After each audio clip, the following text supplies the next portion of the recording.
de dir, val, què podem fer a la nostra vida quotidiana per intentar consumir menys, no? Dels pesticides, per exemple, doncs rentar fruites i verdures. Això és així, perquè si tenen pesticides normalment no són pesticides que hagin acumulat les fruites a dins, sinó que moltes vegades estan a la superfície, no? I doncs llavors rentar la fruita i la verdura, això és adequat, val? Ara bé, per altres substàncies, com aquestes que us deia, les micotoxines, per exemple, que creixen molt, per exemple, sobre els cacau, tot el que està sota terra, com els cacauets, per exemple, i també els cereals, allò que deies de com s'emmagatzemen els productes, per exemple, en cereals, que hi ha molta humitat, que allà creixen fongs i tal, però també els cacauets, de manera natural, com que estan al terra, no? Doncs llavors allà hi ha humitat i llavors allà creixen. I no es veuen a simple vista, i creixen a dins del que és la llavor. Per tant no es poden veure per fora. En aquest cas no hi hauria una manera de saber-ho. Com procedim al dia a dia? Doncs com més variada és la dieta, menys d'un mateix contaminant assolirem, perquè al final hem dit això, la dosi és el que fa l'efecte. Per tant, si jo només menjo fruites i verdures, per exemple, que contenen pesticides, acabaré amb una dosi més alta. Però sabem que els productes d'origen animal, la carn, el peix, la llet, els formatges, tenen aquests contaminants que es bioacumulen, com hem dit abans del DDT, les dioxines, etc. i d'altres. Per tant, no menjaré ni molt d'una cosa ni molt d'una altra.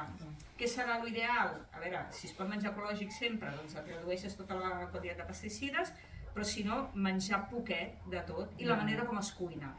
Les coses no poden estar molt torrades, ni cremades. Si cuineu i hi ha una cosa negra, no us ho mengeu, no, ho traieu, es retira, ¿no?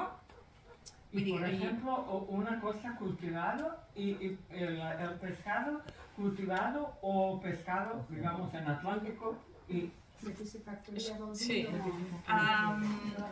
és una mica el mateix, val? Sí, i això, mira, ens porta la pregunta que ha fet abans sobre el mercuri.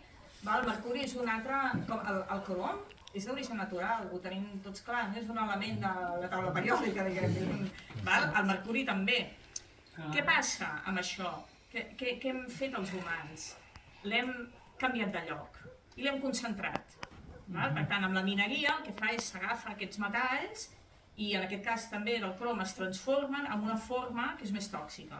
En el cas del mercuri és bastant interessant perquè hi ha una forma que no és gaire tòxica, però a nivell industrial s'ha utilitzat molt de mercuri i s'aboca aquest mercuri al medi.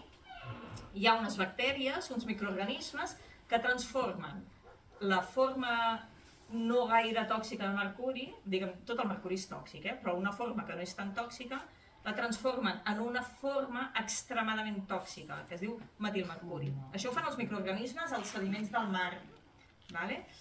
I per què és molt tòxica? Perquè la podem absorbir molt bé, perquè quan hi entrem en contacte l'absorbim molt bé. Per tant, no és que sigui tan tòxica perquè faci una reacció o no sé què, sinó simplement perquè quan ingerim aquests aliments ens entren a dins de l'organisme molt fàcilment. I en el cas del mercuri, per exemple, com que és una substància que es troba al medi, hem abocat mercuri al mar i llavors els microorganismes el transformen en aquesta forma i tenim els peixos per allà i tot el plàncton, etc., doncs el van acumulant. Perquè jo us dic que s'acumula molt bé, però no només a les persones, també. I a part passa una altra cosa, amb aquest, que és un concepte que he dit abans, que és aquest, hi ha un concepte que es diu biomagnificació. Què significa? Si sabeu una miqueta d'ecologia, encara que no sigui gaire, sabeu que hi ha els herbívors que consumeixen les plantes. Les plantes són com la base de tota la xarxa tròfica. Després tindrem els herbívors, que mengen plantes, els carnívors, que mengen els herbívors, els depredadors que mengen carnívors, etc. Nosaltres estem per allà, perquè nosaltres mengem de tot, som omnívors. Doncs hi ha algunes substàncies, com el metilmercuri, per exemple, que quan passen d'un nivell a un altre, cada vegada estan més concentrats. Cada vegada ho estan més, cada vegada ho estan més. Per tant, plantes, o en aquest cas, com el mercuri està al mar, el fitoplàncton, no n'hi hauria gaire, peixos petits o zooplàncton, que seria com els primers animals que hi ha a la cadena tròfica al mar, en tindrien una mica més. Peixos petits en tindrien encara més. Ja sabeu, el peix gran es menja el peix petit, aquest està a un nivell tròfic superior, encara més. I al final què hi ha? Doncs els peixos més grans de tots.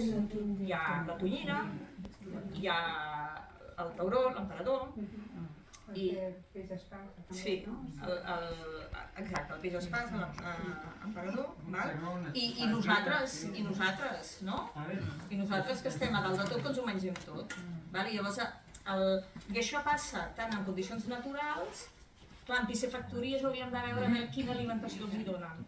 Si és una alimentació derivada de peixos, doncs també. Per exemple, tonyina amb llauna també conté mercuri. Vull dir que la fresca i la amb llauna, no? I de piscifactoria, no?